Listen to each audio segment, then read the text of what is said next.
Hello दोस्तों, आप सभी का स्वागत है यहाँ पे खान ग्लोबल स्टडीज के इस बैंकिंग वर्टिकल पे। मैं बात करने वाला हूँ एक बड़े इंपॉर्टेंट सेगमेंट की, और वो इंपॉर्टेंट सेगमेंट आप मेरे पीछे देख सकते हैं। मेन से स्पेशल किसका? LIC डबल AO का। और यही थोड़ी सी बात हो जाती है यहाँ पे SBI क्लर्क मेंस की। SBI क्लर्क मेंस के लिए कुछ अलग से एक वीडियो में लेके आऊंगा। ये जो सेशन होगा मैं सोच रहा हूँ कि डेडिकेटली LIC डबल AO वालों के लिए दे दूं, क्योंकि LIC डबल AO ने ना थोड़ा सा कह सकते हैं माहौल बनाया है। 2023 में लास्ट टाइम आई थी वैकेंसी, उसके बाद 2025 में आई है। नेक्स्ट ईयर आएगी नहीं आएगी नहीं पता, तो थोड़ा सा इसको सीरियसली लेना पड़ेगा, क्योंकि SBI क्लर्क तो नेक्स्ट ईयर भी आने वाली है। सबसे जरूरी है कि LIC डबल AO के एग्जाम पैटर्न के बारे में आपको पता होना। एग्जाम पैटर्न के बारे में अगर नहीं पता है तो आप वैसे ही रेस से बाहर हो जाते हो। ठीक है, तो आज के इस वीडियो में पूरा थोड़ा सा समझेंगे क्या एक स्ट्रैटेजी हो सकती है टॉपर्स की, जिन्होंने इस एग्जाम को ऑलरेडी क्रैक करके रखा है। जब मैंने उनसे बातें करी, उनसे पूछा कि आप लोगों ने अपनी लास्ट मिनट प्रिपरेशन कैसे करी थी, स्पेशली आप जब मेंस का एग्जाम देने वाले होते हो या फिर प्रीलिम्स का एग्जाम आपने दे दिया होता है, तो फिर आप कैसे अपने आप को मेंस के लिए तैयार करते हो। तो उस पूरा प्रॉपर स्ट्रैटेजी को आज इस वीडियो में शेयर करेंगे। तो वीडियो को पूरा देखिएगा, और सबसे जरूरी है कि देखिएगा जरूर, क्योंकि आपके सिलेक्शन की बात है और आपके करियर की बात है। और आपके करियर में ये चीज बहुत इंपॉर्टेंट है कि हम अक्सर प्रीलिम्स के लिए बहुत जल्दी तैयार हो जाते हैं, लेकिन जब बात मेंस की होती है ना, तो हम तब तैयार होते हैं जब प्रीलिम्स का रिजल्ट आ जाता है। कुछ तो प्रीलिम्स देने के बाद पहले ही डिसाइड कर लेते हैं कि सर मेरा मेंस निकलेगा ही नहीं, मेरा प्रीलिम्स निकलेगा ही नहीं, मेंस की बात दूर की छोड़ दो, उसको छोड़ देते हैं। इन भरोसों पर आप मेंस नहीं छोड़ सकते। थोड़ा सा मेंस को समझो, क्योंकि बिना मेंस क्लियर किए आप बैंकिंग या इंश्योरेंस कोई भी एग्जाम क्लियर नहीं कर सकते। इतना बड़ा एग्जाम है, इतनी अच्छी फाइट है, नंबर ऑफ वैकेंसी उतनी ज्यादा नहीं है, लेकिन सैलरी बहुत ज्यादा है। इस आंकड़े को अगर आपको पढ़ना है, यहां पे क्लियर करना है, तो आपको कैसे कवर करना पड़ेगा इस वीडियो में सीखेंगे। दोस्तों, एक जरूरी बात जो आपको यहां जाननी होगी, वो जरूरी बात यह है कि LIC डबल AO का जो एग्जाम होता है, वो आप ये मान के चलिए कि क्लर्क के मेंस के एग्जाम से थोड़ा सा ऊपर होगा और PO के लेवल के थोड़ा सा नीचे होगा। मैं भी 2023 का पेपर ही देख रहा था, मेंस का स्टैंडर्ड कैसा पूछा गया था। सर यहाँ पे ना क्वेश्चंस आसान होंगे, आप क्वेश्चन डुएबल होंगे, बना सकते हो। कैसे आप इसमें स्कोर कर सकते हो, उस पे बारे में आज हम चर्चा करेंगे। और आपको मैं बताऊंगा कि पिछले साल का कट ऑफ कितना गया, क्योंकि देखो पिछले साल का जो कट ऑफ था उससे एक अंदाजा लग जाता है कि इस बार हम उसके इर्द गिर्द की पढ़ाई करके जाएंगे। हाँ, ये एक थोड़ा सा आंकड़ा अलग हो जाएगा कि पिछले साल जो नंबर ऑफ कैंडिडेट थे उनसे हो सकता है इस बार कैंडिडेट ज्यादा हो, क्या हो सकता है इस कैंडिडेट कम भी हो, क्योंकि कई सारी वैकेंसी एक साथ आ गई थी, तो कई लोगों ने इंश्योरेंस का फॉर्म नहीं भरा। कईयों के दिमाग में नंबर ऑफ टोटल वैकेंसी थी कि कम है, तो उसको नहीं भरते हैं, दूसरे में चले गए। और ये सबसे बड़ी गलती है कि जहां नंबर ऑफ टोटल वैकेंसी कम दिखे ना, सबको कम दिखेंगे तो सब ऐसे स्किप कर देंगे, तो यहां पे फॉर्म भरने वालों की संख्या कंपेयर टू बाकी एग्जाम कम हो जाती है।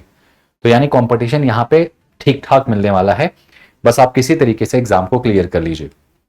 इस एग्जाम में एक सबसे अच्छी चीज जो मुझे लगी है, वो एग्जामिनर ने पहले ही बता दिया है कि भाई माइनस मार्किंग, नेगेटिव मार्किंग यहां पर नहीं होने वाली। अब चूंकि नेगेटिव मार्किंग यहां नहीं होने वाली है, तो लोगों की आंखों में एक चमक सी आ जाती है कि यार नेगेटिव मार्किंग नहीं है, तो दबा के तुक्का मारेंगे। भाई तुक्के में फिर आप हो सकता है नॉर्मलाइजेशन के दायरे में आ जाओ, फिर वहां से आपका सिलेक्शन होता होता सिलेक्शन रह जाए। तो यहां पे इस वीडियो में मैं आपको बताना चाहूंगा कि कैसे और किस तरीके से आप यहां पे कवर अप कर सकते हैं, क्योंकि एग्जामिनर ने एक स्मार्ट मूव खेला है। वो कहते हैं कि चलो नेगेटिव मार्किंग नहीं होगी, लेकिन आपको एक स्पेसिफिक स्कोर दिया इन्होंने कि इतना तो लाना ही पड़ेगा। यानी आपको एक कट ऑफ दे दिया कि भाई इतना तो आपको लाना ही पड़ेगा अगर आप एग्जाम क्लियर करना चाहते हैं। आइए जरा इस वीडियो में इसको समझने की कोशिश करते हैं। सबसे पहले मैं आपको बताऊंगा पिछले साल का कट ऑफ कितना गया था। यानी 2023 की बात करेंगे तो जो कट ऑफ गया था रिटन मेंस की बात करूं मैं आपको, तो 2023 में 300 नंबर का पेपर था, और वहां पे जो जनरल का कट ऑफ गया था आप देख सकते हैं 223 मार्क्स गए थे, है ना। 223 मार्क्स गए थे जनरल के। और जनरल का स्कोर इतना ज्यादा हाई क्यों गया था, उसके पीछे का रीजन कि पेपर ठीक ठाक आया था, बहुत लेंदी पेपर नहीं आया था। तो इस बार भी आपको अपनी तैयारी जो करनी है वो 230 से 250 के बीच में रखना है अपने आप को। मॉक टेस्ट में आपको 230 से 250 के बीच में अगर आप जनरल कैटेगरी हैं तो आपको ये लड़ाई लड़के चलनी है, क्योंकि कंपटीशन तगड़ा होगा, लेवल इजी होगा और कट ऑफ हाई जा सकती है। ठीक है, आप ये देखो EWS वालों को काफी यहां फायदा मिला था, 198 कट ऑफ गया था। तो जो EWS कैंडिडेट हैं वो लोग कोशिश करेंगे कि आप लोग 230 तक की ट्राई कीजिए, यहां तक आपको स्कोर लाना ही लाना है। मैं पहले ही बता दे रहा हूं, पहले ही आप एक हाई लेवल स्टैंडर्ड सेट कर लो। जितने लोग शेड्यूल कास्ट यानी SC कैटेगरी से हैं, आपका टारगेट 200 नंबर का होना चाहिए। अगर आपके मॉक में 200 मार्क्स तक आप जा रहे हैं, जो कि जा सकते हैं, तो आपको ये चीज ध्यान रखनी होगी कि आप सिलेक्शन के बिल्कुल एकदम दायरे में आ चुके हैं। ST भी 200 के लिए टारगेट करेंगे, और OBC वालों को भी यहां काफी फायदा मिला था। तो मतलब 200 नंबर एक ऐसा नंबर हो सकता है जिससे आप अपने सिलेक्शन में शामिल हो सकते हैं। ठीक है, अब ये 200 नंबर कैसे लाना है, क्या स्ट्रैटेजी होगी, आज के इस वीडियो में मैं शेयर करूंगा। ये मेरी नहीं, एक टॉपर्स की स्ट्रैटेजी जो वो करा करते थे या उन्होंने किया और आज वो जॉब कर रहे हैं, बड़ी ही फैसिनेटिंग जॉब ये कर रहे हैं वो। आपको मेंस का एग्जाम पैटर्न पता है, मैं थोड़ा सा एक बार रिकॉल करा दूं। Quant, reasoning, insurance and financial awareness यहां पे अलग से सेक्शन दिया जाता है और जीके और करंट अफेयर्स का सेक्शन अलग होगा। इंग्लिश यहां क्वालिफाइंग है, इंग्लिश के अंदर आपको एसे और डिस्क्रिप्टिव राइटिंग जो होगी वो यहां पे मेंशन करने को मिलती है, वो क्वालिफाइंग नेचर है, आपको बस उसको क्वालिफाई करना है, वो भी टाइपिंग होती है वहां पे, तो थोड़ा ध्यान दीजिएगा। देखो, सबसे पहली चीज जो मुझे टॉपर्स ने बताई थी कि सर हमने ना रेगुलर बेसिस पे अपना ये वाला पोर्शन कवर करना शुरू किया था, letter writing, essay writing, precis writing, ये सारी चीजों को हम यूट्यूब के थ्रू या बुक के थ्रू या अपने टीचर की गाइडेंस से हम इसको करना शुरू कर दिए थे। तो आप सभी लोगों से रिक्वेस्ट है कि इंग्लिश का जो डिस्क्रिप्टिव सेक्शन है इस पे थोड़ा सा जाके अपने टीचर से एक बार डिस्कशन जरूर कीजिएगा और उनसे बोलिएगा कि सर या मैम प्लीज आप इस पे कोई स्पेसिफिक वीडियो बना दें, या यूट्यूब पे आपको बहुत सारी वीडियोस मिल जाएंगी कि कैसे हम इंश्योरेंस के डिस्क्रिप्टिव पेपर की तैयारी करें, तो उनको लेकर डेली बेसिस पे ये काम करिए। इसमें बस आपको क्वालिफाई होना, ये नंबर जुड़ेंगे नहीं, तो आप ये क्वालिफाई कर सकते हैं, लेकिन इसकी तैयारी अगर आप अभी से नहीं करेंगे तो आप क्वालिफाई नहीं कर पाएंगे। ऑलराइट, इसके अलावा जिन्होंने अभी मेंस दिया होगा आईबीपीएस पीओ वगैरह का, तो उनको तो आदत भी होगी डिस्क्रिप्टिव लिखने की, तो उनको पता होगा, लेकिन जो बिल्कुल पहली बार आ रहे हैं उनके लिए बहुत जरूरी है कि डिस्क्रिप्टिव पोर्शन में जो आपका लेटर राइटिंग, प्रेसी राइटिंग क्या है आपका, इसके अलावा जो है डिस्क्रिप्टिव कैसे हमको लिखना है प्रॉपर, जो हमें एसेज आते हैं, ये सब कुछ थोड़ा सा वहां पे देखना पड़ेगा। ठीक है, तो आप जरूर इसको डिस्कस कीजिएगा। मैं मेन मुद्दे पे आता हूं। क्वांट आपका 30 क्वेश्चन है, रीजनिंग आपका 30 क्वेश्चन है। आपको पता होगा इन सबसे 3-3 नंबर आपको मिलने वाले हैं, हर क्वेश्चन 3 मार्क्स का होगा, है ना। इंश्योरेंस, फाइनेंशियल अवेयरनेस 30 नंबर का और जीके करंट अफेयर्स जो है वो 30 मार्क्स, यानी टोटल 120 क्वेश्चन होंगे। और इस 120 क्वेश्चन में आपको टोटल मिलने वाले हैं कितने मार्क्स, 300 मार्क्स मिलने वाले हैं। तो आप देखो कहां से आप स्कोर चुरा सकते हो, मैं बता दे रहा हूं आपको स्कोर चुराना कहां से, आपको मैक्सिमम स्कोर कहां से करना है। तो मैक्सिमम स्कोर कराने के लिए आपको वही 2 सब्जेक्ट जो आपने प्रीलिम्स में इनका सपोर्ट लिया था, यही 2 सब्जेक्ट आपको मेंस में भी मदद करेंगे। वो 2 सब्जेक्ट आपके ऊपर बिल्कुल यहां पे लगे हुए हैं, ठीक है, क्वांट और रीजनिंग। और उसमें भी मैं बार बार एक ही बात कहता हूं, रीजनिंग एक ऐसा सब्जेक्ट है जो आपको मैक्सिमम स्कोर करा के दे सकता है।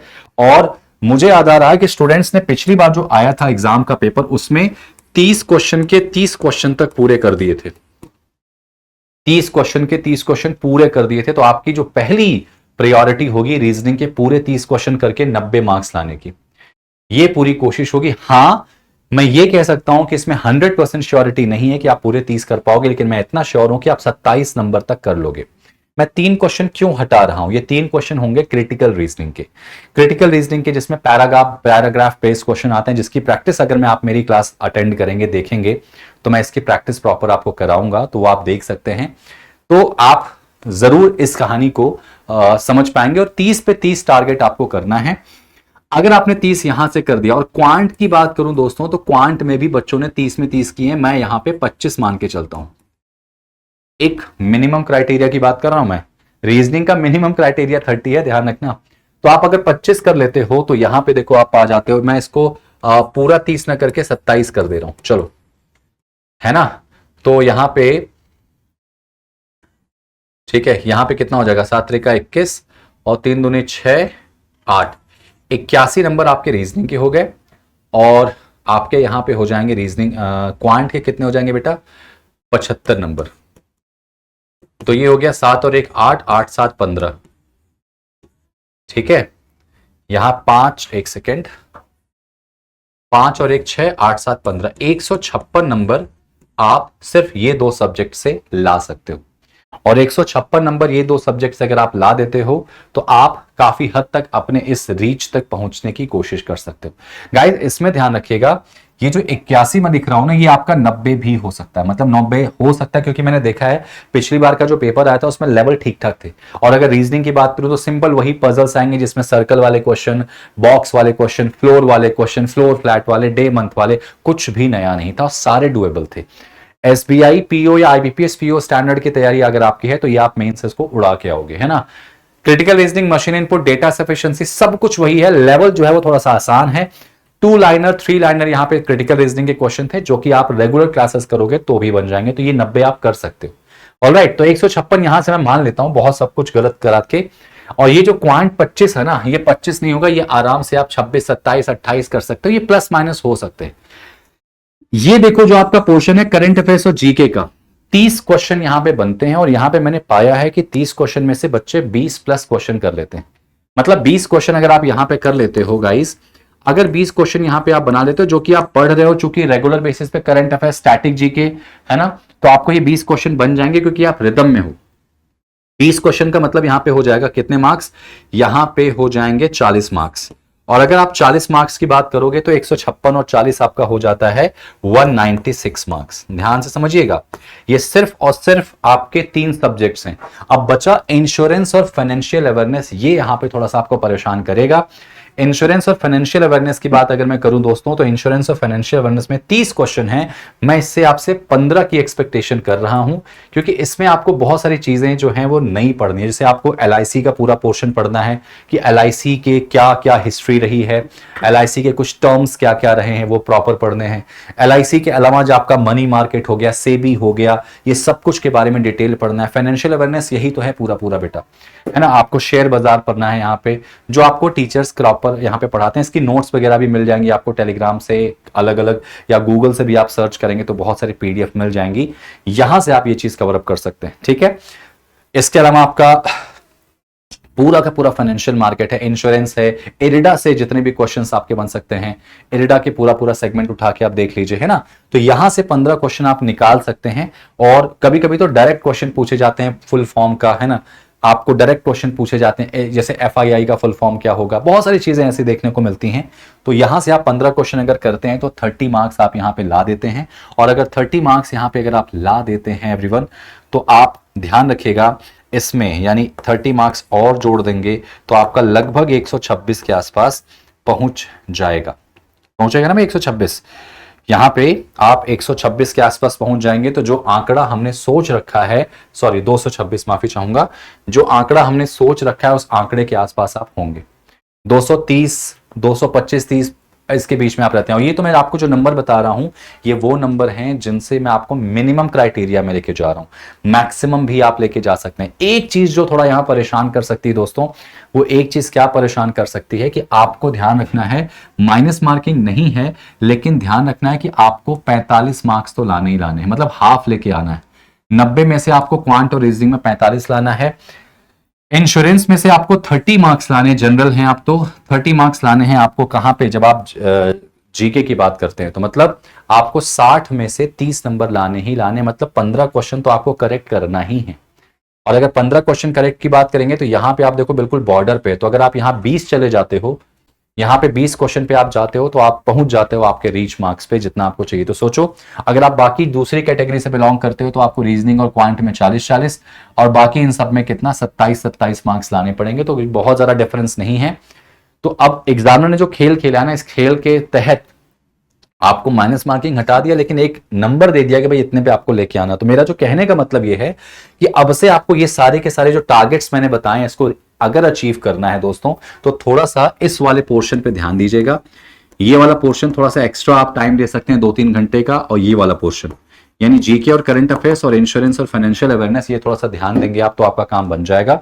इनको आप स्किप मत कीजिएगा, इनकी पीडीएफ निकाल लीजिए, इनके लेक्चर्स यूट्यूब पे देख लीजिए, जहां से हो सकता है इनका कंटेंट निकालिए और 1-2 घंटा एक्स्ट्रा टाइम दीजिए अगर आपका एलआईसी का AA का प्रीलिम्स अच्छा गया, क्योंकि बाद में टाइम नहीं मिलेगा। और बाकी रीजनिंग और क्वांट मॉक टेस्ट बहुत जरूरी है देने का, आप मॉक टेस्ट प्रॉपर देते चलिए। मॉक टेस्ट के स्कोर आपको डिसाइड कराएंगे और उस स्कोर में आप खुद को टारगेट कीजिए कि मुझे रीजनिंग पूरे 30 क्वेश्चन बनाने हैं, क्वांट के पूरे 30 क्वेश्चन बनाने हैं। सर पेपर का लेवल बहुत आसान रहेगा। मैं बहुत आसान क्यों बोल रहा हूं, क्योंकि मेंस जनरली बहुत टफ होता है, उसके रिस्पेक्ट में काफी आसान होने वाला है। इस बात को विशेष तौर से ध्यान रखिएगा। अगर आपने पिछले साल का पेपर नहीं देखा है तो जाके एक बार PYPs देखिएगा, प्रीवियस ईयर पेपर, स्पेशली जो आपके एक्सपेक्टेड क्वेश्चंस हैं वो देखिएगा। बाकी रीजनिंग का सेक्शन मैं पूरी गारंटी ले रहा हूं कि मैं आपको पूरे क्वेश्चंस करा के छोड़ूंगा, 30 के 30 लाने की पूरी कोशिश करूंगा। इसके लिए आपको रेगुलर शाम को 4 बजे जुड़ना होगा, मंडे टू फ्राइडे। आप लोगों के लिए यूट्यूब पर इसी चैनल पर मैं मिलूंगा। साथ ही साथ ये सारा एक्सपेरिमेंट आप मॉक टेस्ट पे दीजिए और आप डिसाइड कर लीजिए पूरे के पूरे, जैसे मान लीजिए अब से 1 महीना आपके पास मेंस का टाइम है, मान लीजिए 1 महीने का मतलब मान लीजिए 30 दिन है, तो 30 दिन को आपको करना किस में डिवाइड है, आपको 10-10 दिन के 3 टारगेट्स देना है। 10 डेज 10 डेज 10 डेज। इस 10 डेज में आपको याद रखना है, आपको मान लीजिए इस 10 दिन के अंदर आपको ये 2 पोर्शन में मेहनत हासिल करनी है। आप 2 सब्जेक्ट जिस पे आप बहुत अच्छे से फोकस करेंगे। अगले 10 दिन में रीजनिंग, अगले 10 दिन में आपका क्वांट। आप चाहें तो रीजनिंग को 5 कर सकते हैं, इंश्योरेंस को बढ़ा सकते हैं। तो 10-10 दिन का अपना स्टेप निकाल लीजिए और उस 10-10 दिन को आप हफ्ते में कन्वर्ट कर लीजिए कि एक हफ्ते में होते हैं 7 दिन, और 7 दिन में मुझे 2 दिन ये कवर करना है, 2 दिन ये कवर करना है, 2 दिन ये कवर करना है, या फिर मॉक टेस्ट। तो ये सारी चीजें आपको एक सिस्टमैटिक ढंग से बनानी पड़ेंगी, फिर आप यहां पे सिलेक्शन ले सकते हैं। यही स्ट्रेटेजी उन टॉपर्स ने बताई कि सर हम तो ऐसे ही करते थे। मुझे पता है कि जहां से मैं ज्यादा स्कोर कर सकता हूं उसको मैं और परफेक्ट करता था, कि अगर 30 क्वेश्चन यहां पे मेरे हैं, अगर 25 बन रहे हैं तो मैं कोशिश करता था कि 25 ना करके मैं 30 पे ट्राई करूं। अगर क्वांट पे मेरे 22-25 क्वेश्चन बन रहे हैं तो मुझे लगता था यार मैं 28 तक जा सकता हूं, तो 28 पे टारगेट करते थे। तो ये एक प्रॉपर मैनर होता है इन चीजों को करने का। तो आप इसको अगर फॉलो करते हैं then you will have your marks. तो इसी तरीके से अगर आप जाते हैं, प्रिपरेशन करते हैं, तैयारियों को अंजाम देते हैं, तो आपका सिलेक्शन जरूर होता है। इस स्ट्रेटेजी को ध्यान रखिएगा, क्योंकि सिर्फ पढ़ने से सिलेक्शन अगर हो जाता तो पूरा भारत पढ़ रहा है। ठीक है, मॉक टेस्ट आप स्किप मत करिए, और मॉक टेस्ट में खुद को टारगेट दीजिए कि मुझे इस नंबर तक जाना है, उसके लिए पूरी जान लगा दीजिए। केजीएस बैंकिंग टीम पूरी आपके साथ तैयार है। कहीं कोई डाउट, दुविधा, परेशानी हो, कमेंट बॉक्स में जरूर बताना। मिलते हैं किसी और अच्छे वीडियोस में कुछ और नया और बढ़िया लेकर। तब तक ख्याल रखिए, पढ़ते रहिए, क्योंकि सिलेक्शन आपको ही लेना है। थैंक यू, जय हिंद।